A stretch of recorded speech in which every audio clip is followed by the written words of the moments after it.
La toxicité n'a pas vraiment de définition clinique officielle. Pourtant, c'est un phénomène bien réel. Alors, qu'entendons-nous par toxicité? De quoi s'agit-il dans le domaine du couple ou dans le domaine du travail? Dans cette vidéo, encore une fois, vous entendrez des choses que vous ne trouverez nulle part ailleurs. Aziz Light!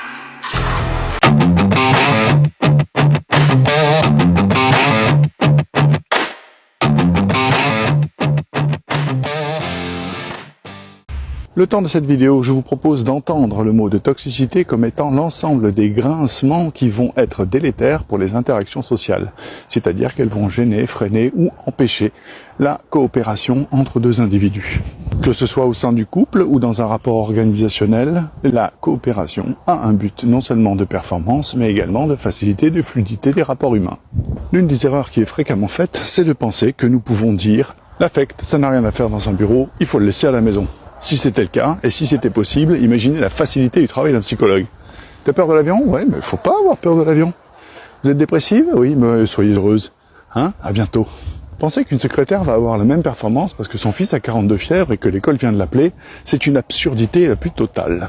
Être en demande affective sur le domaine du travail est aussi un problème qui peut venir à terme freiner. En gros, il y a bien une notion de seuil, et tout est poison, ça n'est qu'une question de dosage. Nous pouvons distinguer deux formes de toxicité. La première, qui va être dite silencieuse, c'est le passif agressif. Tu vas travailler avec Nathalie? Bon courage. Eh ben quoi, je te souhaitais bon courage? Non, vous venez de dire que travailler avec Nathalie était une mauvaise chose. Ce qui est une transition vers toutes les formes de demandes implicites ou de messages implicites qui ne sont pas clairement dits. L'atelier est en désordre. L'atelier est en désordre, ça n'est pas « tu dois ranger l'atelier ». Ça ne désigne pas ce qu'en anglais ils appellent le PIC, c'est-à-dire qui doit faire quoi. Dans une organisation, le qui doit faire quoi doit être extrêmement clair. L'une des formes de dysfonctionnement et de toxicité vient notamment de ce manque de clarté. La toxicité, c'est aussi une addition de micro-agressions. Vous prenez la parole en réunion et à la fin de votre tour de parole, je fais pfff. Et là, on adresse mon comportement. Quoi? Tu as quelque chose à dire? Mais non, j'ai rien dit. C'est quoi cette histoire? Voilà, je dois faire attention à mon souffle alors. Mais c'est quoi cet environnement toxique? Je vais vous accuser de mon crime. Je sais pertinemment ce que je viens de faire.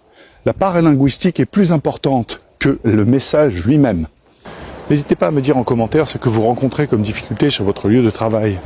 La prosodie, l'intonation, est plus porteuse d'un message que les mots eux-mêmes. Si quelqu'un fait quelque chose et que je dis « t'es con », je viens de lui dire « tu es drôle ». Si je lui dis « t'es con », je viens de l'insulter.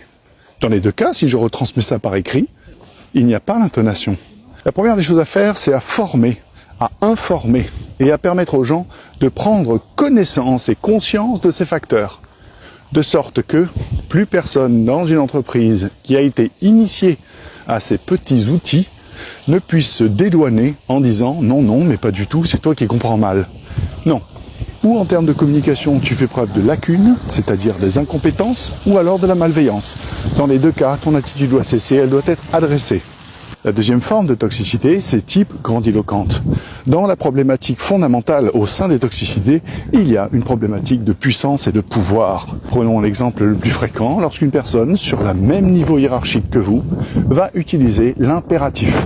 Tu dois, il faut, absolument. On va distinguer trois qui sont constamment utilisés. La première, c'est faire appel à votre culpabilité. La deuxième, c'est induire un faux devoir moral. Et enfin, une forme d'intimidation, le tout avec un surinvestissement émotionnel de la part du locuteur. Comme Nathalie est malade, il faut absolument que quelqu'un prenne son shift. Donc, tu dois rester ce soir. La pauvre, tu te rends compte, elle est malade. Après, si tu veux être égoïste, tu veux pas jouer l'équipe, tu fais comme tu veux, hein, c'est ton choix. Hein.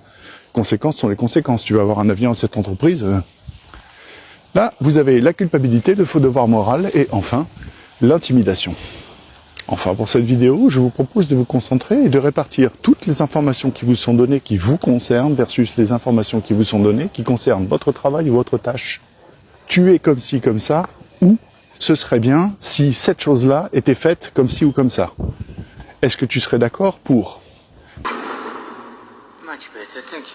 Dans une prochaine vidéo, il sera intéressant de regarder la différence entre la gestion, le management, le meneur, qui est un leader, et la direction, le directeur. Je vous remercie de m'avoir suivi jusqu'au bout, et je vous retrouve tous les soirs en live de 20h à 22h pour répondre au plus grand nombre de vos questions. Au revoir.